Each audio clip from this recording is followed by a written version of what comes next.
السلام علیکم ورحمۃ اللہ وبرکاتہ۔ ہم نے مرکب ناقص شروع کیا ہوا ہے، اور مرکب ناقص میں ہم نے پہلے دو اقسام پڑھی، مرکب جاری اور مرکب اضافی، اور پھر مرکب اضافی کے اندر اس میں معرفہ کی اقسام کا استعمال ہم نے مکمل پڑھا۔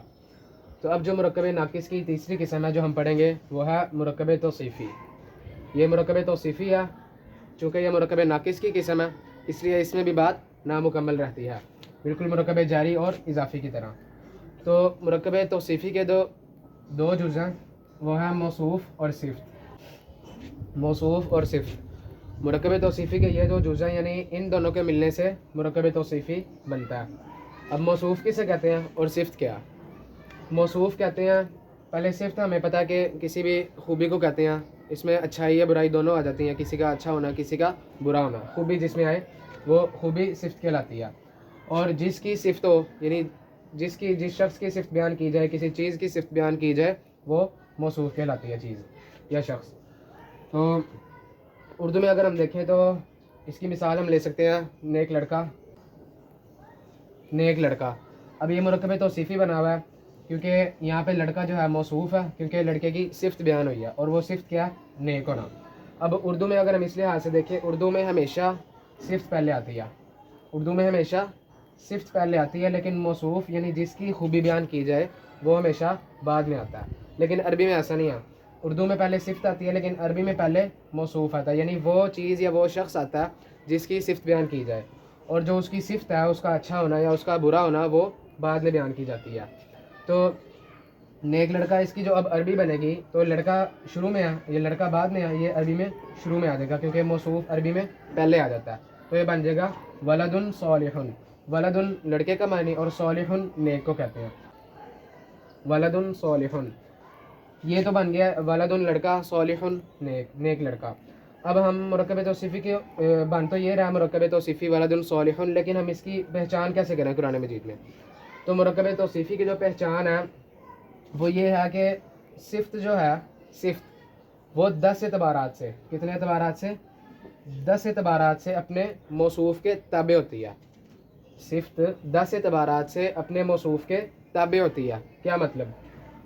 اگر ہم ان کو 4 اعتبارات سے دیکھیں تو وہ بنتے ہیں حالت، وہ 4 اعتبارات، پہلا اعتبار حالت، وسعت، عدد اور جنس۔ یہ 4 اعتبارات حالت، وسعت، عدد اور جنس جو اسم مفرد اسم کی پہچان میں ہم نے پڑھے تھے۔ تو حالت کے لحاظ سے تو 3 جز ہیں وہ فاعلی، مفعولی اور اضافی ہیں۔ حالت کے لحاظ سے یہ 3 جز فاعلی، مفعولی اور اضافی۔ لیکن وسعت کے اعتبار سے اس کے 2 جز ہیں، نکرہ اور معرفہ۔ نکرہ معرفہ وسعت کے لحاظ سے۔ عدد کے لحاظ سے 3 جز ہیں اس کے، واحد، تثنیہ اور جمع۔ یہ 3 جز عدد کے اعتبار سے، اور جنس کے اعتبار سے 2 جز، مذکر اور مؤنث، مذکر اور مؤنث جنس کے لحاظ سے۔ اب میں نے یہ کہا کہ ان 10 اعتبارات سے، یعنی 1 2 3 4 5 6 7 8 9 10، ان 10 اعتبارات سے صفت جو ہوتی ہے وہ اپنے موصوف کے ہمیشہ تابع ہوتی ہے۔ کیا مطلب؟ یعنی جو موصوف کی، یعنی جس کی صفت بیان کی جا رہی ہے، اگر اس کی حالت فاعلی ہے، یعنی موصوف کی حالت اگر فاعلی ہے تو اس کی صفت کی بھی وہی حالت آئے گی ہمیشہ، کیونکہ اس کا موصوف جو ہے وہ فاعلی حالت میں ہے۔ کیا یہاں پہ ایسے ہی ہے؟ بالکل ایسے ہی ہے۔ یہاں پہ دیکھیں ولدن، یہ لڑکا موصوف ہے، یعنی اس کی صفت بیان ہو رہی ہے۔ ولدن، اگر یہ لڑکا فاعلی حالت میں ہے، یعنی اس کا اعراب 2 پیش ہے یا 1 پیش ہے، تو اس کی صفت جو ہوگی وہ بھی فاعلی حالت کی آئے گی۔ اب یہ نہیں ہو سکتا ولدن صالحن یا ولدن صالحن، اس کا اعراب اگر فاعلی حالت کا ہے تو اس کا اعراب بھی فاعلی حالت کا ہی ہوگا، ولدن صالحن۔ یہ ہو گیا پہلے اعتبار سے، یعنی حالت کے لحاظ سے جو صفت اپنے موصوف کے تابع ہوتی ہے۔ یہی اگر ہم مفعولی حالت کو اس کو کر لیں تو یہ بن جائے گا ولدن، پھر صالحن نہیں آئے گا، پھر آئے گا ولدن صالحن، کیونکہ لڑکا جو ہے موصوف، اور موصوف مفعولی حالت میں ہے تو اس کی صفت بھی اس کے موصوف کے اعتبار سے مفعولی حالت کی آئے گی۔ تو یہ ہو گیا حالت کے اعتبار سے۔ اب وسعت کے لحاظ سے کیا؟ وسعت میں آتی ہے نکرہ معرفہ۔ نکرہ کی پہچان تنوین، اور معرفہ کی پہچان شروع میں الف لام لگا کے آخر میں سے تنوین ختم کر دے۔ تو یہاں نکرہ کے لحاظ سے دیکھتے ہیں، نکرہ یہ دونوں نکرہ ہیں، ولدن موصوف ہے کیونکہ اس کے آخر میں تنوین آ رہی ہے، اس کا اعراب، تو اس کی صفت بھی نکرہ ہی آئے گی، ولدن صالحن۔ اب یہاں پہ یہ نہیں ہو سکتا کہ ہم موصوف کو نکرہ رکھیں اور اس کی صفت جو ہے وہ معرفہ لے آئیں، یا صفت کو نکرہ رکھیں اور اس کا موصوف معرفہ لے آئیں، دونوں ایک دوسرے کے تابع ہوں گے۔ یہاں پہ ولدن ہے تو یہاں پہ صالح نہیں آیا، یہ نہیں آیا ولدن الصالح یا ولدن ولد الصالح، بالکل اس طرح نہیں آیا۔ اگر ہوتا معرفہ ہوتا تو یہاں آنا تھا الولد الصالح، الولد الصالح، اس طرح آنا تھا اگر یہ دونوں معرفہ ہوتے، دونوں ایک دوسرے کے تابع ہیں۔ یہ ہو گیا دوسرے اعتبار سے یعنی وسعت کے لحاظ سے۔ اب عدد، واحد، تثنیہ اور جمع، یعنی عدد کے لحاظ سے دیکھیں تو جو عدد یعنی گنتی میں اگر موصوف واحد ہے تو اس کی صفت بھی واحد ہی آئے گی۔ یہ اس وقت واحد ہے، لڑکا واحد ہے، اگر ہم اس کو تثنیہ میں لے کے جائیں تو بنے گا ولدانی، تو ولدانی کی صفت جو ہے صالح نہیں آئے گی، پھر آئے گی ولدانی صالحانی، دو لڑکے ہیں تو دونوں کی صفت جو ہے وہ اپنے موصوف کے مطابق آئے گی، ولدانی صالحانی۔ اسی طرح اب جنس میں مذکر مؤنث ہے تو جو جنس یعنی اگر موصوف جو ہے وہ مرد ہے تو اس کی صفت بھی مرد والی آئے گی۔ اب یہ نہیں ہو سکتا کہ یہاں پہ ہو ولدن کی جگہ بنتن لڑکی، بنتن صالحن، یا پھر ولدن صالحتن، اس طرح نہیں ہو سکتا، یا تو ہوگا ولدن صالحن جو کہ ہے، یا پھر ہوگا اگر لڑکی ہے تو بنتن صالحتن، آخر میں گولتا کا اضافہ ہوگا، بنتن صالحتن، بنتن لڑکی، صالحتن نیک۔ اب یہاں پہ اگر ہم گولتا ختم کر دیں وہ تو مذکر کی صفت بن جائے گی، لیکن پیچھے اس کا موصوف مؤنث ہوگا تو ایسے نہیں ہوگا، اور نہ یہاں پہ اس طرح ہو سکتا ہے ولدن کے ساتھ ہم مؤنث والی صفت لگا دیں صالحتن۔ تو یہ وسعت کے لحاظ چاروں اعتبارات سے، حالت، وسعت، عدد اور جنس، ان چاروں یعنی ان 10 اعتبارات سے جتنے بھی ان کے جز بنتے ہیں، ان 10 اعتبارات سے جو صفت ہوتی ہے اپنے موصوف کے تابع ہوتی ہے، یعنی جو حالت، جو وسعت، نکرہ، معرفہ، جو عدد، جو جنس اس کے موصوف کا ہوگی، صفت کے موصوف کا ہوگا وہی اس کی صفت کی آئے گی، یعنی حالت بھی وہی، وسعت بھی، عدد اور جنس۔ تو یہ اس طرح مرکب توصیفی کو قرآن مجید میں پہچان سکتے ہیں کہ موصوف اور صفت دونوں کی حالت، وسعت، عدد اور جنس چاروں اعتبارات سے ایک ہی جیسے ہوں گے۔ تو ایک مرکب توصیفی ہے عذاب علیم، یہ بھی قرآن مجید میں استعمال ہوا ہے، عذاب علیم۔ اب یہاں پہ دیکھیں یہ بھی مرکب توصیفی ہے، کیسے؟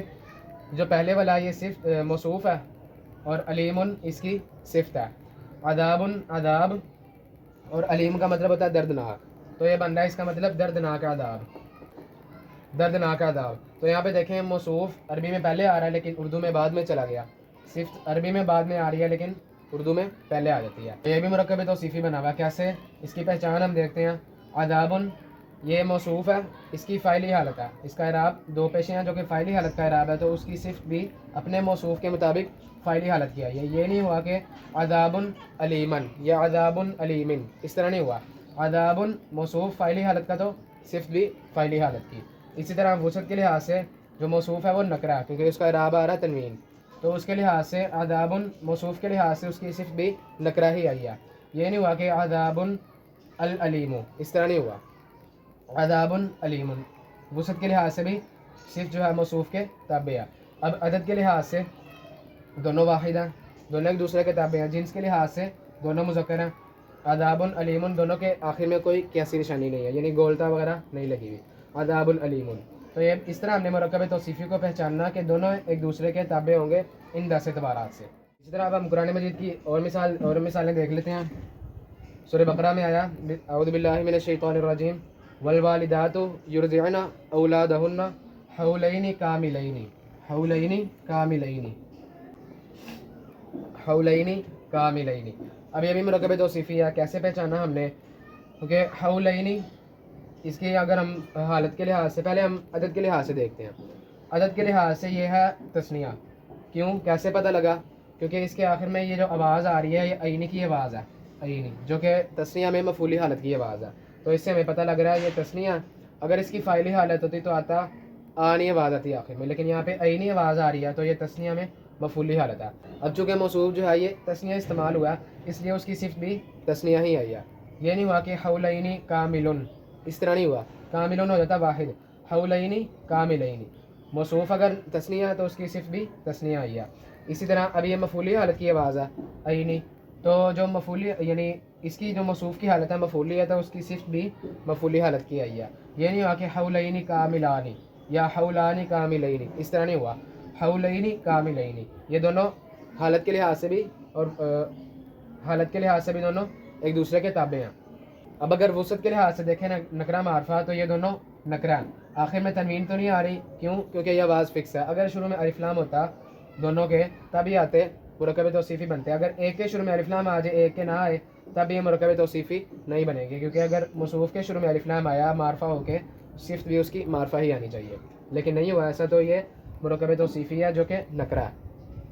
تو جو اس کا مطلب بن رہا ہے وہ ہے کاملینی پورا پورا, حولینی حول کہتے ہیں سال کو, پورے 2 سال, یہ اس کا ترجمہ بن رہا ہے. اب یہ پورا جو ہے یہ کاملینی, کامل یعنی مکمل ہونا, کامل پورے 2 سال پورے, اور حولینی 2 سال. 2 سال کیسے؟ عینی جو آخر میں تسنیہ کی آواز ہے یہ ہمیں بتا رہی ہے کہ یہ تسنیہ 2 سال ہے. 2 یعنی 2 کا لفظ 2 آئے گا اس میں, پورے 2 سال.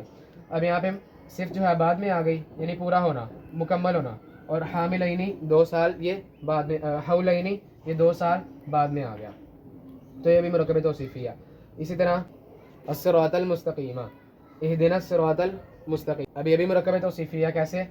یہ الصراط یہ موصوف ہے, المستقیمہ اس کی صفت ہے. کیسے پہچانا ہم نے؟ الصراط اس کی مفعولی حالت ہے اس وقت, کیونکہ اس کا اعراب زبر آ رہا ہے, تو اس کی صفت کا اعراب بھی زبر یعنی مفعولی حالت کا اعراب آیا, کیونکہ یہ اس کے جو صفت تھی اپنے موصوف کے تابع تھی. یہ ہو گیا حالت کے لحاظ سے. وسعت کے لحاظ سے دونوں معرفہ ہیں, الف لام لگا ہوا شروع میں اور آخر میں سے تنوین ختم ہے, دونوں کے شروع میں ایسے ہی ہے. اگر ایک کے شروع میں الف لام ہوتا اور دوسرے کے آخر میں تنوین ہوتی یعنی الف لام اس میں نہ ہوتا تو وہ مرکب توصیفی نہیں بن رہا تھا. اگر اس کے موصوف جو ہے معرفہ ہے یعنی الف لام لگا ہوا ہے, تو اس کے جو صفت ہے اس میں بھی الف لام لگا ہوگا یعنی وہ بھی معرفہ ہی اس کی صفت آئے گی. تو الصراط یہاں بھی, المستقیمہ یہاں بھی, دونوں ایک دوسرے کے تابع ہیں یعنی وسعت کے لحاظ سے بھی. تو الصراط کا مطلب ہوتا ہے راستہ, المستقیمہ سیدھا, المستقیمہ سیدھا, تو یہ بن جائے گا سیدھا راستہ, سیدھا راستہ. اب یہ سیدھا المستقیمہ اس کی صرف بعد میں آ گئی, پہلے آ گئی اردو میں, اور الصراط راستہ اس کا موصوف بعد میں آ گیا اردو میں. اب اگر ہم اس کے اعتبار سے دیکھیں موصوف اور صفت کے اعتبار سے, تو جو موصوف ہے وہ صفت کے بغیر کچھ نہیں ہوتا. جیسے یہاں پہ سیدھا ہونا راستے کی صفت ہے, راستے کی صفت ہے کہ وہ سیدھا ہے, یعنی اگر سیدھا ہے تو وہ راستہ ہے, اگر سیدھا نہیں ہے تو وہ راستہ نہیں ہے. یعنی یہ اس کی صفت ہے کہ راستہ جو ہے وہ سیدھا ہے, سیدھے ہونے کی وجہ سے ہی وہ راستہ ہے, کیونکہ یعنی سیدھا ہے تو وہ راستہ ہے, اگر سیدھا نہیں تو راستہ بھی نہیں ہے وہ. تو یہ مرکب توصیفی ہے کہ موصوف اپنے صفت کے بغیر کچھ نہیں ہوتا. اور اگر ہم ایک اور اعتبار سے دیکھیں تو میں نے ابھی یہاں پہ آپ کو بتایا تھا کہ جنس کے لحاظ سے بھی جو موصوف اور صفت ہے دونوں ایک دوسرے کے تابع آتے ہیں. ولد صالح بنت صالحۃ, اب یہاں پہ نہ ولد کے ساتھ مونس کی صفت لگ سکتی ہے اور نہ اس کی مذکر کی صفت کے ساتھ مونس آ سکتا ہے. یعنی یہ نہیں ہو سکتا یہاں پہ ولد صالحۃ, اس طرح نہیں ہو سکتا, ولد صالحۃ, ولد صالحۃ, اس طرح یہ ممکن ہی نہیں آنا, کیونکہ ولد جو ہے موصوف مذکر ہے لیکن اس کی صفت جو ہے وہ مونس والی آ رہی ہے. ایسا کیسے ہو سکتا ہے کہ ہو مرد اور صفت ان کی عورتوں والی ہو؟ لیکن آج اگر ہم دیکھیں تو معاشرے میں ایسا ہو رہا ہے, یعنی ہیں مرد اور ان کی صفت جو ہے وہ عورتوں والی ہے. کیسے؟ اب مردوں نے لمبے لمبے بال رکھ کے پونیاں بنائی ہوئی ہیں, کانوں میں بالیاں پہنی ہوئی ہیں, تو یہ عورتوں والی صفات ہیں, یعنی ہیں وہ مرد لیکن صفت کیا؟ عورتوں والی. اس طرح تو وہ بن ہی نہیں سکتا, لیکن آج ہمارے معاشرے میں ایسا ہو رہا ہے, یعنی مردوں نے عورتوں کی مشابہت اختیار کی ہوئی ہے اور عورتوں نے مردوں کی مشابہت اختیار کی ہوئی ہے. بالکل اس طرح ہوا ہے جو کہ ناممکن ہے. یا تو ہوگا اگر موصوف مرد ہے تو صفت بھی مردوں والی, اگر موصوف مونس ہے تو اس کی صفت بھی مونس والی یعنی عورتوں والی آئے گی. تو یہ مرکب توصیفی ہے اور اس کی اہمیت ہے. تو یہاں پہ ہمارا مرکب توصیفی مکمل ہوا ہے. اللہ تعالیٰ سے دعا ہے کہ ہم سب کو قرآن مجید پڑھنے, سمجھنے اور اس پر عمل کرنے کی توفیق عطا فرمائے. آمین.